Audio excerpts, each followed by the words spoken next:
आस्था। आस्था एक ऐसी चीज़ है जो हर किसी के मन में किसी न किसी के प्रति हम हमेशा रखते हैं। अब चाहे वो आस्था आपके माता पिता के प्रति हो, भाई बहन के प्रति हो, या फिर जिस किसी के प्रति भी क्यों ना हो, भगवान के प्रति जो आस्था होती है उससे सुंदर चीज़ शायद ही दुनिया में कुछ और होगा। अब आप पूछोगे आज अचानक ये सब बातें क्यों? आज ये सब बातें इसलिए क्योंकि आज मैं आपको कोरापुट के एक ऐसे स्थान में लेके जाऊंगा जहां पहुंचकर आपकी आस्था, श्रद्धा और भक्ति भाव भगवान के प्रति और भी ज़्यादा बढ़ जाएगी। जी हाँ दोस्तों, आज मैं आपको लेकर चलूँगा कोरापुट के जगन्नाथ मंदिर में, जिसको कि हम साबर श्रीक्षेत्र के नाम से भी जानते हैं। तो देर किस बात की, आइए शुरू करते हैं इस वीडियो को और इस सफ़र को आप लोगों के साथ, और समर्पित करते हैं अपने आप को भगवान के चरणों में। चलिए। कोरापुट का जगन्नाथ मंदिर, जिसको कि हम साबर श्रीक्षेत्र के नाम से भी जानते हैं। आप सब लोगों को तो पता ही होगा कि पुरी के जगन्नाथ मंदिर को श्रीक्षेत्र कहते हैं। तो इसी कारणवश आपके मन में ये सवाल उठ रहा होगा कि तो फिर हम कोरापुट के मंदिर को, जगन्नाथ मंदिर को साबर श्रीक्षेत्र क्यों कहते हैं? इसके पीछे भी एक लोक कथा है। हालांकि ये जो मंदिर है इसकी स्थापना 1972 में ही हो चुकी थी, लेकिन कहा यह जाता है कि इससे पहले भी यहाँ पे भगवान की पूजा की जाती थी। साबर नाम का एक आदिवासी समूह हुआ करता था जो कि इस क्षेत्र में भगवान जगन्नाथ की पूजा करते थे और उनको अपना इष्ट मानते थे। तो इसी कारणवश इस क्षेत्र को साबर श्रीक्षेत्र कहा जाता है।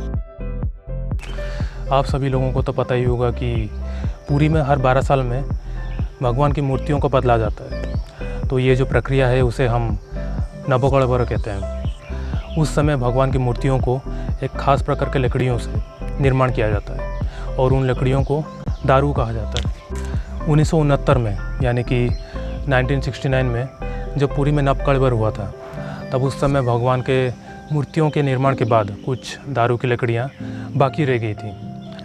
तो 1972 में उन्हीं बाकी रह गई दारू की लकड़ियों से कोरापुट के जगन्नाथ मंदिर के भगवान की मूर्तियों को आकार दिया गया था।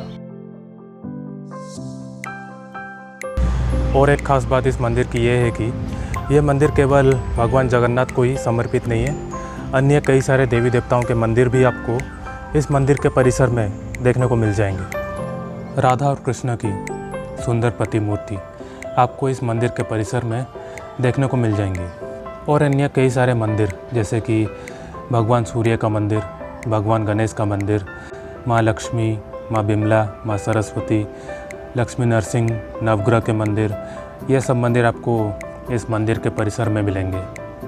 मानो ऐसा लगता है पूरा स्वर्गलोक धरातल पे आ गया है, या फिर हम स्वर्गलोक में पहुंच गए हैं, जहां हमें इतने सारे देवी देवताओं के दर्शन हो रहे हैं एक साथ।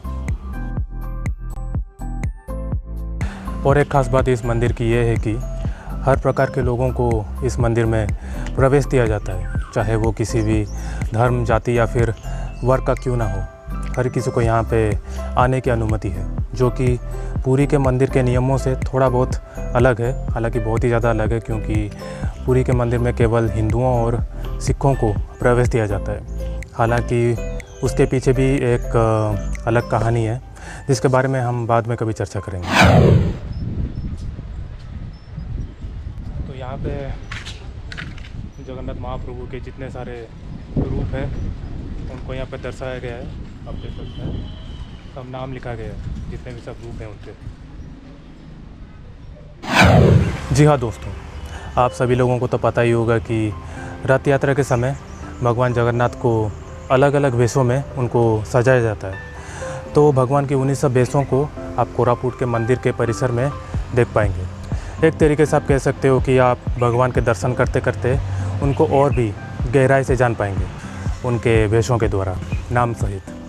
तो एक तरीके से आप कह सकते हो कि यह मंदिर एक नॉलेज सेंटर की तरह है।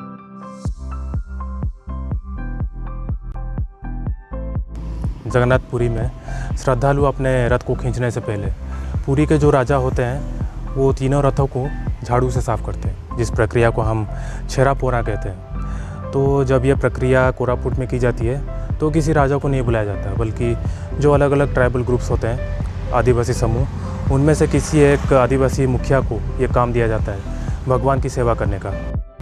तो एक तरीके से आप कह सकते हो कि आदिवासियों को यहाँ पे सबसे ज़्यादा महत्व दी जाती है, चाहे वो पूजा के क्षेत्र में हो या फिर भगवान की सेवा करने का। किसी के साथ कोई भी भेदभाव नहीं होता है।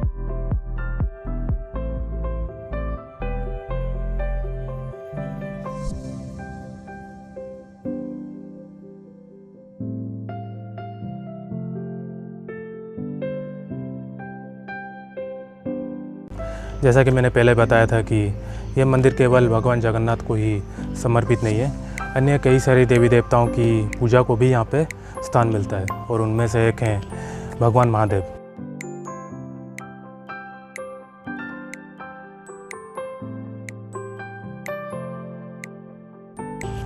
भगवान महादेव के ज्योतिर्लिंग जैसे कि बद्रीनाथ, केदारनाथ, पशुपतिनाथ एवं अन्य ज्योतिर्लिंग के दर्शन आप यहाँ पे कर सकते हैं।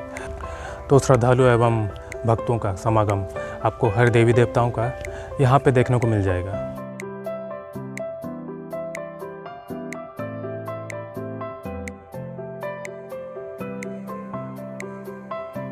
तो ये थी कुछ जानकारी, कुछ बातें और कुछ कहानियाँ इस क्षेत्र के बारे में, जिसको कि हम साबर श्रीक्षेत्र कहते हैं। आई होप कि आपको ये वीडियो अच्छा लगा होगा और बहुत कुछ जानने को भी मिला होगा।